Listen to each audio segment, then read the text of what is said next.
Late last week, news broke that Donald Trump's lawyers allegedly paid off a former adult film star $130,000 so that she would not go public with an affair that she had engaged in with Donald Trump. And by going public, we mean going public in the weeks leading up to the election. They apparently paid that huge amount of money and she didn't come out with the story.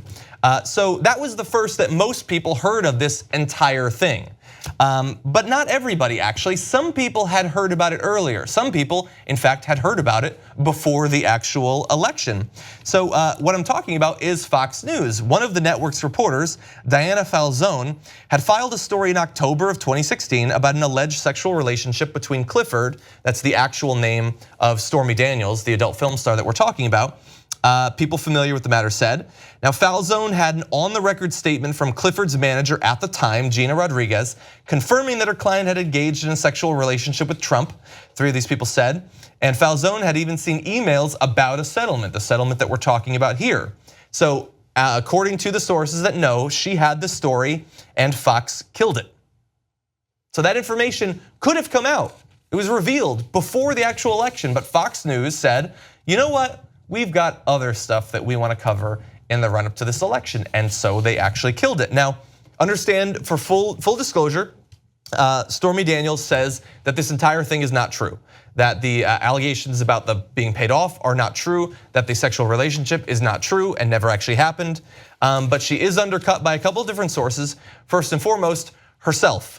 In the news, in a new issue of In Touch magazine on newsstands today, Stormy confirmed in her own words that she had sex with Donald Trump in his Lake Tahoe, Nevada hotel suite in 2006. That was originally what she said to the magazine back in 2011, which was supported by multiple other people, including her friend and ex-husband. And at the time, she took and passed a polygraph about that information. Also, Alana Evans, a friend of hers, said that at the time that she was having this encounter, she had received a phone call saying, come and hang out with us, come have fun, let's party. So full disclosure, she says now that it didn't happen after the alleged payment, which she also says didn't happen, but back in 2011, she said that it did. So here is my partial defense of Donald Trump. And up until the very last article I read, and I needlessly read a lot about this, I was going to do a full defense of him, but at the end, they did come up with real reasons why this story is a little bit relevant. But my defense of Trump is one, I don't care that he had an affair. Like some people are like, well, that shows that he had an affair. And I mean, here's a guy who's had, and besides which you don't know that Donald Trump's had affairs. You don't realize that. He seemed like kind of a nice guy, respectful of women. What's the problem? Of course, he's had affairs. Okay. Then the second thing they said that it proves is, there's all these allegations from women about sexual assault, harassment, etc. This proves that he is willing to lie about sex. Of course. Seems like a straightforward guy. Right. Trustworthy. Yeah. First of all, I got news for you. A lot of guys are willing to lie about sex, including Bill Clinton. And second of all, Donald Trump lies about everything. He lies about the weather, right? There isn't anything he won't lie about. If that's a revelation to you, you're being wildly disingenuous, or you're not that bright. Agreed. And then she goes in the 2011 interview with In Touch. She describes how the sex with Trump was. Don't do that. I don't care. I don't want to know how sex with Trump is, or Obama, or Chuck Schumer. To be fair, she only slept with Trump, as far as we know. Yeah. Chuck Schumer is in the clear. And look, if you want to give it context, that's fair. In that, if we heard a story about how Obama had sex with a porn star and then paid her $130,000 to cover it up, that would have been by far the largest scandal in Obama's 8 years, and the Republicans would have lost their minds. Oh my God, I can't believe, disgrace the office, right?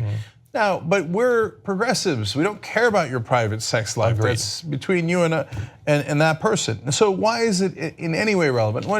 One is that in the same tournament that Stormy Daniels met, let's acknowledge, by the way, that that's a fun name, met Donald Trump and slept with him in 2006, another adult film actor, Jessica Drake, said that Trump had invited them up to her up to his hotel room, and she went with a couple of friends because she was a little afraid of Trump, and she was right. She said Trump just grabbed me and kissed me without asking for permission.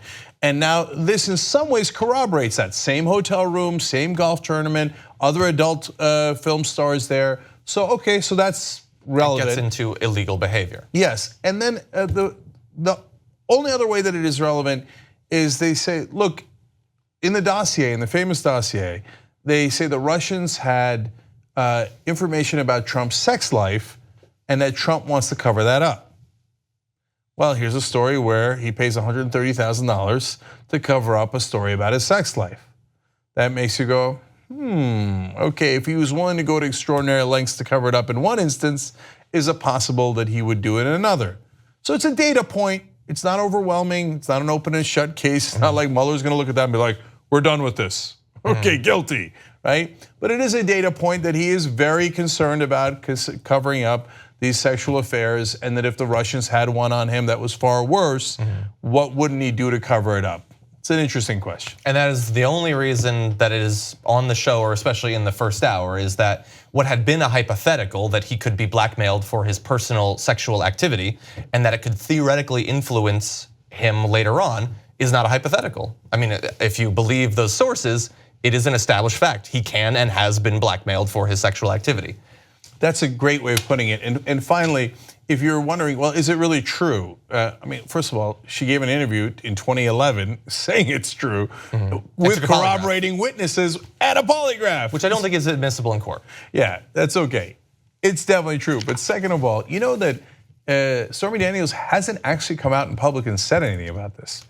Michael Cohen, the same lawyer alleged to have paid her off, said he has a letter from Stormy Daniels that she signed, and he sent to the press, and that's the letter that says, "Oh, it's definitely not true. I never slept with Trump," but in part of the letter it says, "Trust me, if I had slept with Trump," and I'm like, she didn't write it.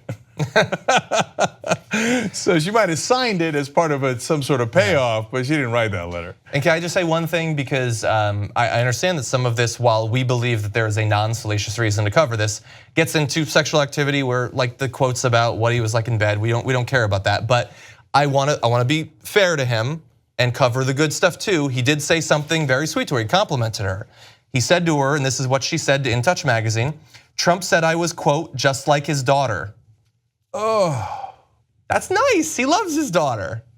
And he thinks that she's just like one of the people he loves the most in the world. John, I hadn't seen that. I really wish you hadn't told me that. I'm just trying to be fair. You just watched the video by the Young Turks, the home of the revolution. If you'd like to get the full show, come join us and become a member. TYTnetwork.com/join.